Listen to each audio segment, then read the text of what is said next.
भगवान की दो प्रकार की पूजा और होती है। पहली पूजा शारीरिक पूजा। आपको भगवान की पूजा कैसे करनी चाहिए ये मैं आपको बताता हूं। शारीरिक पूजा क्या है? आप सबके घर में लड्डू गोपाल जी हैं या नहीं? हैं या नहीं? हैं? जिनके घर पे ना हो सो ले आइएगा।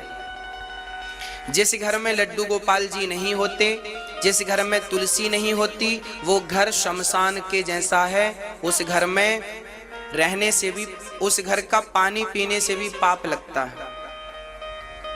इसलिए वो घर शमशान है जिस घर में लड्डू गोपाल जी और तुलसी का वृक्ष नहीं है। इसलिए आप सबके घर में तुलसी जी और लड्डू गोपाल जी तो होना ही चाहिए। सबसे पहले हम भगवान की पूजा कैसे करें वो समझते हैं। शारीरिक पूजा है। देखो, आप सबसे पहले सुबह जल्दी उठने का अभ्यास बनाइए। कितने बजे उठते हैं आप लोग? 7 बजे। जल्दी उठिए। जल्दी का अर्थ यह है ब्रह्म मुहूर्त में। ब्रह्म मुहूर्त का अर्थ यह है सूर्य भगवान के उदय के पहले, सूर्योदय के पहले आप अपना बिस्तर त्याग दें। उठने की परंपरा कैसी है?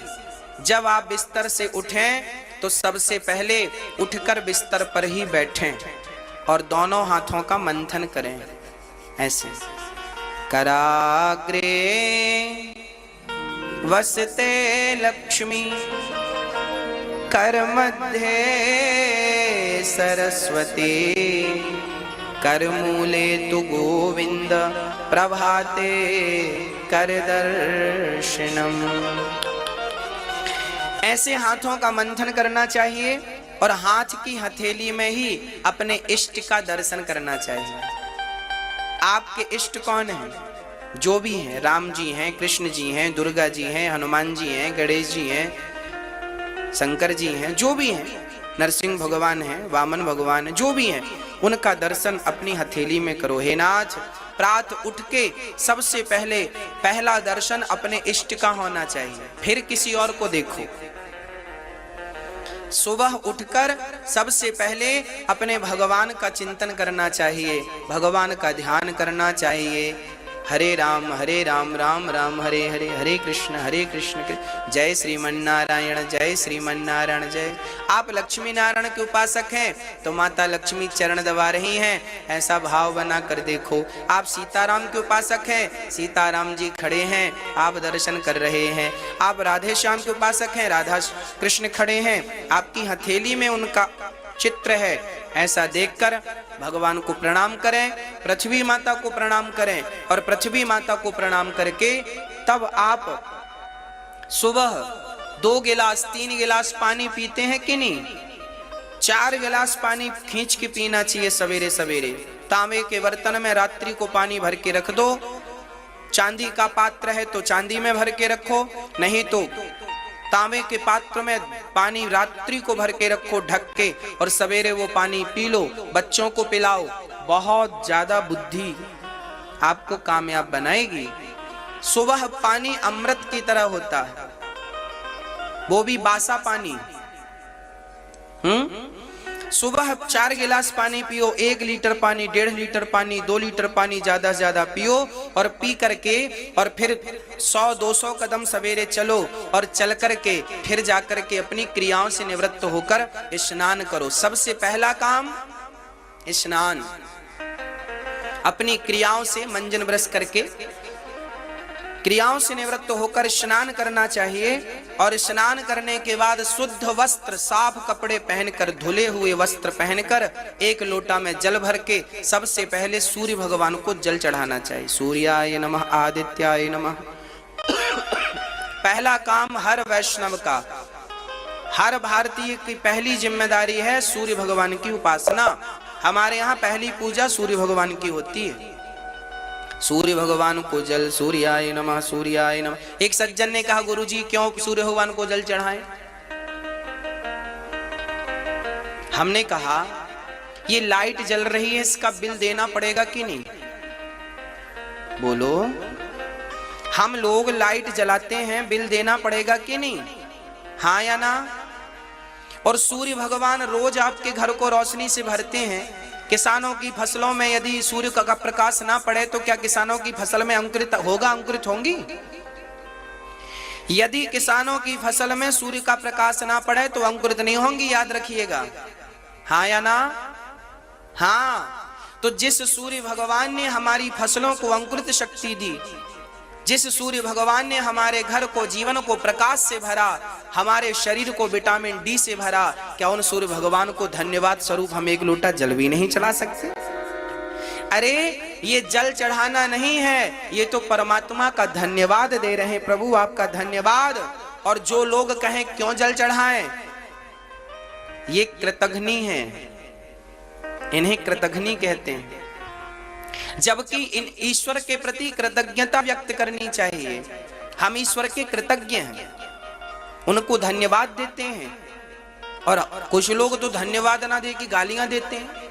अब ये वही लोग हैं जो जिस पत्तल में खाते हैं उसी में बड़ा का छेद कर देते हैं। इनका कोई इलाज नहीं है। आप तो केवल सूर्य भगवान को जल चढ़ाइए। सूर्य भगवान को जल चढ़ा के फिर क्या करें? जल चढ़ाने के बाद अपने घर में अपनी आसन पे बैठो। आपकी आसन शुद्ध होनी चाहिए। आप जिस आसन में बैठकर पूजा करते हैं वो आसन, सारे लोग उस आसन में ना बैठें, सबकी अपनी अपनी आसनें होनी चाहिए। आसन एक माला, एक ही माला से पति पत्नी जप रहे हैं, ये ठीक नहीं है। एक ही माला में पत्नी का अलग माला, पति का अलग माला, पत्नी की अलग आसन, पति की अलग आसन। आसन और माला अलग अलग, अपना अपना। शुद्धि से रखो। आसन में बैठो, आसन बिछाओ, आसन में बैठो। एक बढ़िया सी थाली लो। अब ठाकुर जी की शारीरिक पूजा बोल रहा हूं मैं, कैसे पूजा करनी चाहिए आपको। सबसे पहले एक थाली लीजिए। आपके घर में स्टील की थाली है तो स्टील की लीजिए, चांदी की थाली है चांदी की लीजिए, सोने की थाली है सोने की लीजिए।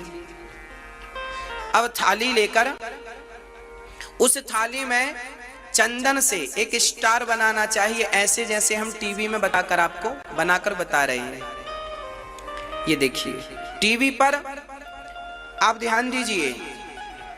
थाली पर एक स्टार बनाइए, बीच में ओम लिखिए और ओम लिख के हर खंड पर आप बनाइए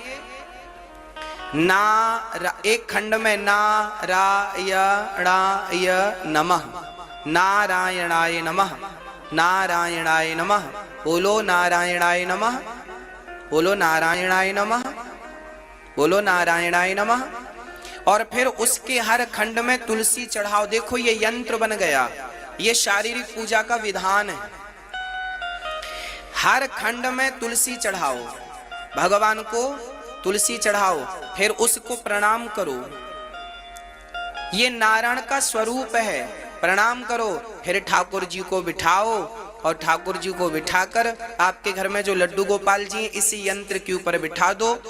तुलसी चढ़ाकर उस यंत्र को जल चढ़ाकर फिर ठाकुर जी को बिठाओ और फिर ठाकुर जी को बिठाकर बड़े प्रेम से, गर्मी है तो ठंडा जल और ठंडी है तो गर्म जल से भगवान को स्नान कराओ। क्या कहते हुए?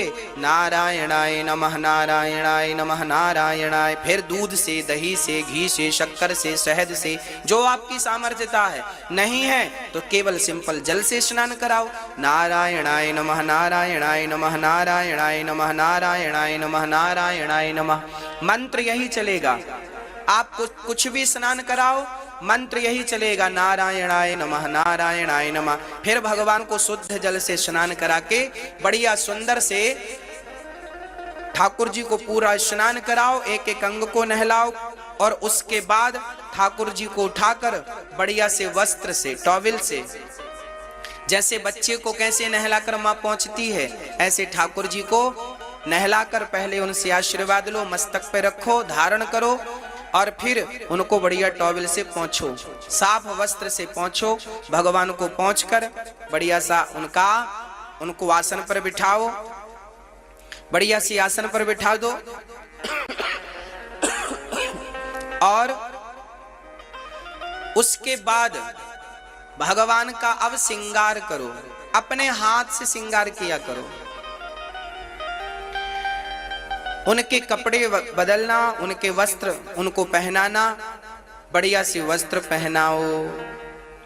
ठाकुर जी को वस्त्र पहनाकर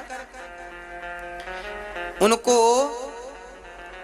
यही बार बार मंत्र चलता रहे, नारायणाय नमः, नारायणाय नमः, नारायणाय नमः, नारायणाय नमः। अब वस्त्र पहनाओ।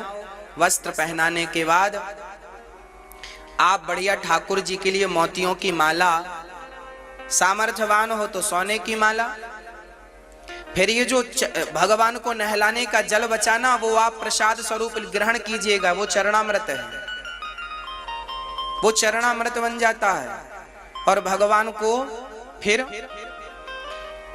श्रृंगार कीजिएगा, उनको बढ़िया माले पहनाइएगा, उनके गले पे हार पहनाइएगा, कान में सुंदर सुंदर बाले पहनाइएगा। हर प्रकार से ठाकुर जी की सेवा आप करें, वो भी बड़े प्रेम से, बड़े भाव से। वैसे ही जैसे कि माँ अपने बेटे का श्रृंगार करती है, ऐसे भक्त को अपने भगवान का श्रृंगार करना चाहिए। यही तो भक्ति है।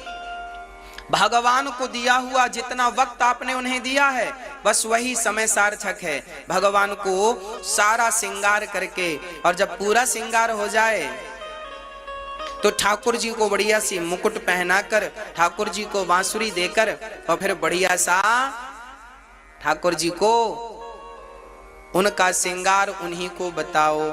उनकी तुलसी, भगवान के मस्तक पर तुलसी चढ़ाना ना भूला करिए। ठाकुर जी तुलसी मस्तक पर चढ़ाएं आप, फिर उनके लड्डू पर चढ़ाएं। लड्डू गोपाल जी ने हाथ में जो लड्डू लिया, उसमें चंदन लगाकर तुलसी में लड्डू पे रख दें ताकि वो गिरे ना तुलसी, और मस्तक पर रख दें। और नारायणाय नमः कह के अर्चन करें तुलसी से। बहुत सारी 11 पत्ता ले लें तुलसी के, और हर पत्ते को नारायणाय नमः कह के चढ़ाते जाएं। नारायणाय नमः, नारायणाय नमः, नारायणाय नमः, नारायणाय नमः।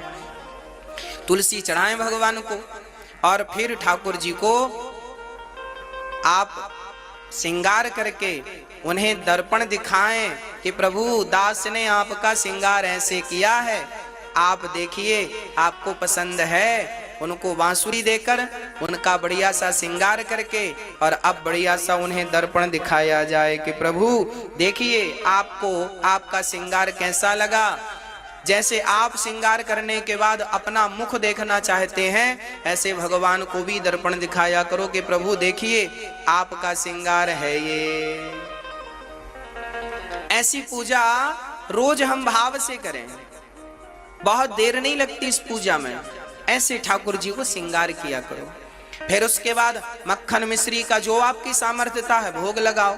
दूध का भोग लगाओ, मक्खन का भोग लगाओ, तुलसी पत्ता डालकर ठाकुर जी को भोग लगाओ। ठाकुर जी को प्रणाम करो और हाथ जोड़ करके कहो।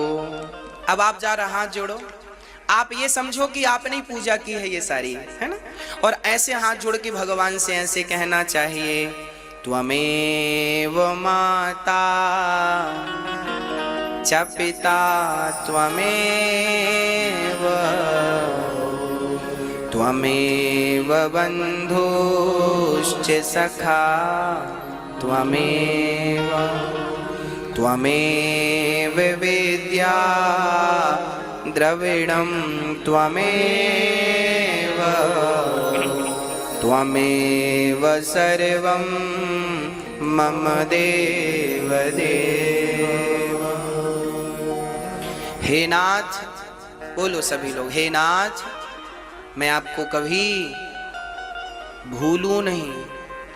हे नाथ मैं अपराधी हूं, मैं खल हूं, कामी हूं, कपटी हूं, अज्ञानी हूं।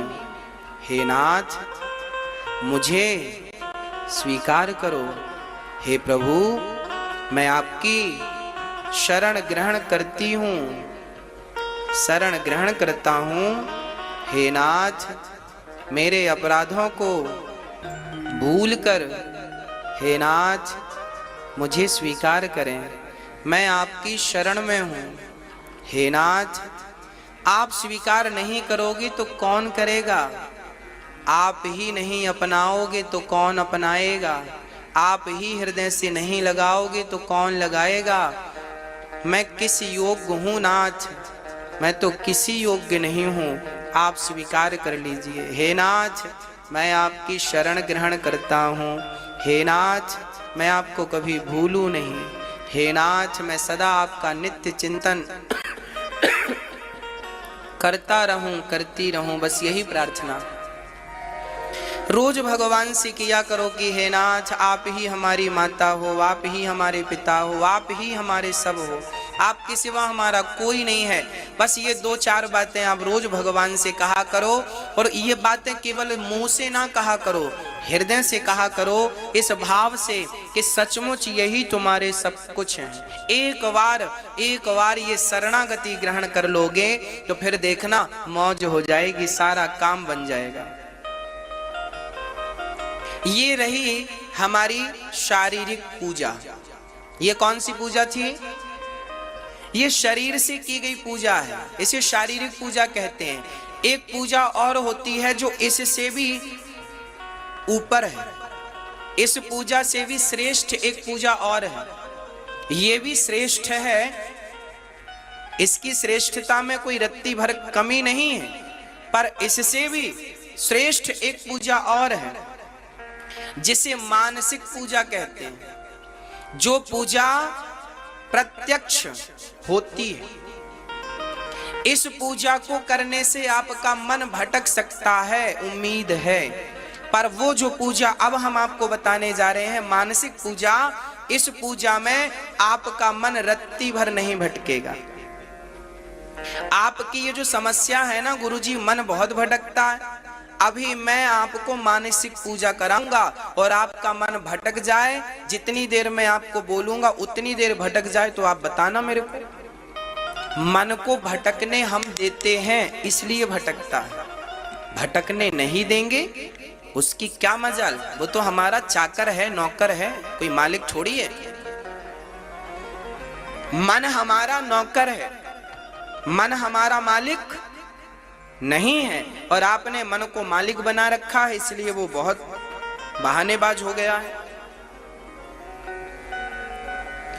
आइए अब हम मानसिक पूजा की ओर चलते हैं। सावधान होके बैठिएगा, रीढ़ की हड्डी सीधी कीजिएगा, पालथी मार के बैठिएगा, सुखासन पे बैठिएगा और इस पूजा में जो जो मैं कहता जाऊं वो कल्पना करते जाइए।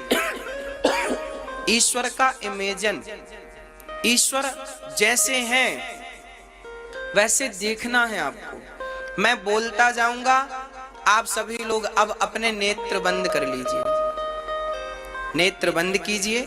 अच्छा, पहले मुझे एक प्रश्न का उत्तर दे दीजिए, फिर नेत्र बंद कीजिए। आपने कभी बिहारी जी का दर्शन किया है? गए हो वृंदावन? एक बार भी गए हो और एक बार भी देखा है तो मुझे तसल्ली दिला दो हाँ कह के। गए हैं? चलिए चलिए। जिन्होंने बिहारी जी का दर्शन किया है वो बिहारी जी का चिंतन करेंगे, और जिन्होंने नहीं किया वो अभी इन बिहारी जी को देख लो। ये बैठे हैं ठाकुर जी सामने, ये दोनों तरफ हमारे, इनको देख लो, नजर भर के देख लो एक बार। अभी आंख बंद हो जाएंगी तो फिर आपको आंख बंद में भी ये दर्शन होने चाहिए, इसलिए अभी आंख खोल के देख लो, फिर बीच में ना खोलना, नहीं तो फिर डिस्टर्ब हो जाएगा आपको। आंख खोल के एक बार बिहारी जी का ध्यान कर लो। कैसे हैं बिहारी जी? उनकी मोटी मोटी आंखें हैं, ऐसे उनके हाथ, ठाकुर जी के घुंघराले से बाल हैं, मोर का पंख है और बड़ी सुंदर सी पतली सी कमर है। आओ अब धीरे धीरे नेत्र बंद करते हैं। रीढ़ हड्डी सीधी कर लो, रीढ़ की हड्डी, नेत्र बंद कर लीजिए। भाव यही बनाइए कि हम सभी वृंदावन में हैं। भाव बनाइए कि हम बिहारी जी का दर्शन कर रहे हैं, हमारे सामने बिहारी जी खड़े हैं। सिर्फ बिहारी जी नहीं, आज तो बिहारी जी के समीप श्री राधा रानी खड़ी हैं। आज बिहारी जी के साथ आपको राधा रानी का भी दर्शन करना है। सुंदर से दर्शन आप कर रहे हैं, सुंदर सी मुस्कान श्री राधा रानी श्याम सुंदर को देखकर मुस्कुरा रही हैं और श्याम सुंदर श्री राधा रानी को देखकर मुस्कुरा रहे हैं। आहा, इतनी सुंदर छवि। तभी विचार आया, क्यों ना हम दोनों के लिए कमल का माला बनाए, कमल की हार बनाए। तभी हमने बढ़िया से कमल के पुष्प लाकर एक दूसरे को राधा रानी और श्याम सुंदर देख रहे हैं। तब तक आओ हम सभी कमल की माला बनाते हैं। भाव बनाइए कि आप अपने हाथ से कमल का हार बना रहे हैं। एक पुष्प गूथा, दूसरा पुष्प गूथा, तीसरा पुष्प कमल का गूथा, ऐसे 2 हार बनाकर आपने अपने हाथ से भाव बनाइए कि आपने श्याम सुंदर के गले में कमल का सुंदर सा हार पहनाया। अब श्री राधा रानी के गले में सुंदर सा हार पहनाया। अब श्याम सुंदर और राधा रानी एक दूसरे को देख रहे हैं और मंद मंद मुस्कुरा रहे हैं। श्याम सुंदर ने राधा रानी का हाथ पकड़ रखा है और श्याम सुंदर राधा रानी को गोल गोल घुमा रहे हैं। राधा रानी श्याम सुंदर को टुकुर टुकुर देख रही हैं। वो एक दूसरे को देख रहे हैं और हम उन दोनों को देख रहे हैं। श्री राधा रानी के चरणों को देख रहे हैं। उनके चरणों में बड़ी सुंदर सी पायल बंधी है। श्याम सुंदर के चरणों को देख रहे हैं। उनके चरणों में भी बड़ी सुंदर सी पायल बंधी है। श्याम सुंदर के चरणों में सुंदर सा भाव बनाए कि उनके चरणों में हमने शंख का दर्शन किया, चक्र का दर्शन किया और बड़े भाव से उनके घुटनों का दर्शन, फिर उनकी पतली सी कमर का, श्याम सुंदर के कमर का दर्शन, उनके हृदय में सुंदर सी माला पड़ी है, उनके हृदय का दर्शन। हम बड़े भाव से भाव बनाए कि भगवान का दर्शन कर रहे हैं। तभी भगवान ने हमारी तरफ इशारा किया, अरे पगले, हमें देखता ही रहेगा क्या, हमें कुछ खिलाएगा नहीं? तब हमें आदेश हुआ कि हमें कुछ खिलाना भी है। तब हमने तुरंत बढ़िया लड्डू हमने बनाने शुरू कर दिए। प्रभु अभी देसी घी के लड्डू बना रहे हैं। अब बढ़िया मोती चूर के हमने लड्डू बनाए और लड्डू बनाकर एक बढ़िया सोने की थाल में, भाव बनाइए कि सोने की थाल में आपने लड्डू बनाए और लड्डू बनाकर आपने हर लड्डू पर तुलसी का पत्ता सजाया और हर पत्ते पर राधा लिखा। जिस पत्ते पर राधा लिखा था वो लड्डू हमने कृष्ण की तरफ बढ़ाया और जिस पत्ते पर कृष्ण लिखा था वो लड्डू हमने श्री राधा रानी की तरफ बढ़ाया। और एक लड्डू हमने श्याम सुंदर को दिया। श्याम सुंदर को अपने हाथ से हमने वो लड्डू खिलाया। भाव बनाइए कि भगवान ने मुंह खोला और हमने उनके मुख पे लड्डू डाल दिया। राधा रानी ने भी मुख खोला, हमने उनके मुख पे लड्डू डाल दिया और दोनों ही लड्डू खा रहे हैं और कह रहे हैं इशारों से, बहुत स्वादिष्ट लड्डू हैं, बहुत बढ़िया लड्डू तुमने बनाए हैं। तो हमने कहा प्रभु एक एक और लीजिए। भाव से हमने दूसरा लड्डू ठाकुर जी के मुख पे डाला। श्री राधा रानी ने दूसरा लड्डू खाया। अब लड्डू खाए, अब भगवान बोले हम बहुत देर से खड़े हैं, जरा हमें बैठने को जगह तो दो। तब आप अब भाव बनाइए कि आपने एक सोने की सिंहासन ऑर्डर की, बहुत बढ़िया बड़ी सोने की सिंहासन बिछाई और मखमली उसमें तकिया है, मखमली उसमें बिछात है और ठाकुर जी को, श्याम सुंदर को बढ़िया सुंदर सी सिंहासन पर, सोने की सिंहासन पर श्याम सुंदर को, राधा रानी को आपने बिठाया। दोनों बैठे हैं और आप एक बढ़िया आरती सजाकर आप भाव बनाइए, आप श्याम सुंदर को आरती कर रहे हैं। उनके चरणों की आरती आपने की और उनके कमर की आरती की, उनके हृदय की आरती उतारी, उनके मुखमंडल की आरती उतारी, फिर उनके संपूर्ण शरीर की आरती आपने 7 बार उतारी। ऐसा भाव बनाओ आप भगवान की आरती उतार रहे हैं और श्याम सुंदर श्री राधा रानी आपको टुकुर टुकुर देख रही हैं और आपकी आंख भी उनकी आंख से मिल रही है। आरती उतार कर आपने उनके दोनों चरण, एक पांव श्री राधा रानी का और एक चरण श्री श्याम सुंदर का, दोनों के एक एक चरण उठाकर आपने अपने मस्तक पर वो चरण रख लिए। भाव बनाइए, आपने अपना मस्तक उनके चरणों में झुकाया और आपने उनके एक एक चरण अपने मस्तक पे रखे। ऐसा भाव बनाइए कि राधा रानी और श्याम सुंदर दोनों के चरण आपके मस्तक पर हैं। उसके बाद आपने हाथ जोड़े। भाव बनाइए कि आपने हाथ जोड़कर भगवान से स्तुति की कि हे नाथ, जैसे हमने आपका अभी दर्शन किया ऐसे हम नित्य आपका दर्शन किया करें। हे नाथ, मेरे सपने में आकर आप यही झांकी दिखाया करें। हे नाथ, मैं आपके स्वप्न में, मैं अपने स्वप्न में आपका ऐसे ही दर्शन करता रहूं, मैं नित्य आपका यही दर्शन करता रहूं, बस मैं आपको ही देखता रहूं। हे नाथ, मैं आपको कभी भूलूं नहीं, स्वप्न में भी आपको ना भूलूं नाथ, काम करते हुए भी आपको ना भूलूं। हे प्रभु, आप ही हमारी माता हो। हे राधा रानी, आप ही हमारी माँ हो। हे श्याम सुंदर, आप ही हमारे पिता हो। हे प्रभु, मेरा मन कितना भी यहाँ वहाँ भागे, पर नाथ आप स्वयं इस मन को पकड़ के अपने चरणों से लगाए रखिएगा। ये जिम्मेदारी प्रभु आपकी है, मेरे वश का कुछ नहीं है नाथ, इस मन को आप संभालिएगा। हे प्रभु, आपका ही हूँ, आपके चरणों में मैं समर्पण कर रहा हूँ। हे प्रभु, आप ही हमारी माता हो, पिता हो, बंधु हो, सखा हो। आज से हम अपने आप को आपके चरणों में समर्पित करते हैं। हरे शरणम, हरे शरणम, हरे शरणम, हरे शरणम।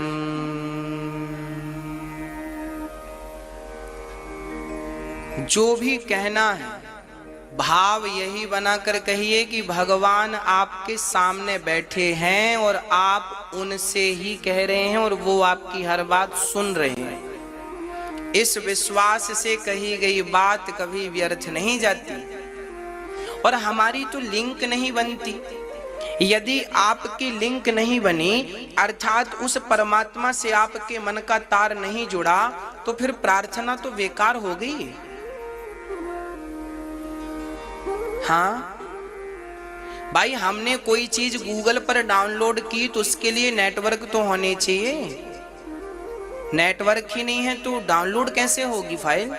बस उसी तरह जब तक भगवान से कनेक्टिविटी नहीं होगी भक्त की, तब तक वो चीज स्वीकार नहीं होगी ना। तो भगवान से कनेक्टिविटी बनाइए। और कहीं भी, अब आप ट्रेन में बैठे हैं, नहा कर बैठे हैं, बिना नहाए बैठे हैं, कहीं भी हैं, आप इस मानसिक पूजा से जुड़े रह सकते। आंख बंद कर लें और भाव आप दूसरे ही संसार में चले जाएं कि आप भगवान रास रचा रहे हैं, आप देख रहे हैं, भगवान बांसुरी बजा रहे हैं, आप सुन रहे हैं, भगवान मुस्कुरा रहे हैं, आप देख रहे हैं। मैया यशोदा कह रही है, अब भाव बनाइए कि मैया यशोदा कह रही है, लाला जल्दी से पकड़ में आ जा। अब आगे आगे भगवान भाग रहे हैं, पीछे पीछे मैया छड़ी लेके भाग रही है। जरा ये छवि मन में बसाओ और इसका दर्शन कर लो। अब छवि बनाओ कि भगवान मक्खन खा रहे हैं, आधा मक्खन मुंह पे लगा है और आधा खा रहे हैं, और ये जरा दर्शन कर लो। अब दूसरा दर्शन करो कि भगवान श्री कृष्ण माँ यशोदा की गोद पर लेटे हैं और माँ यशोदा उनको गोद पर लिटा के आंखों में काजल लगा रही है। जरा ये इमेजिन करिए, परमात्मा कितने सुंदर लग रहे होंगे जब उनको माँ आंखों में काजल लगा रही है। एक एक छवि जो है कथाओं की, वो हम आंखों से देखें, कानों से जो कथा सुने हैं अब उन्हीं का चिंतन आंखों से भी करें। आंखों से देखें कि ऐसी आकृति बनेगी तो कैसे लगेंगे भगवान। ये है मानसिक पूजा।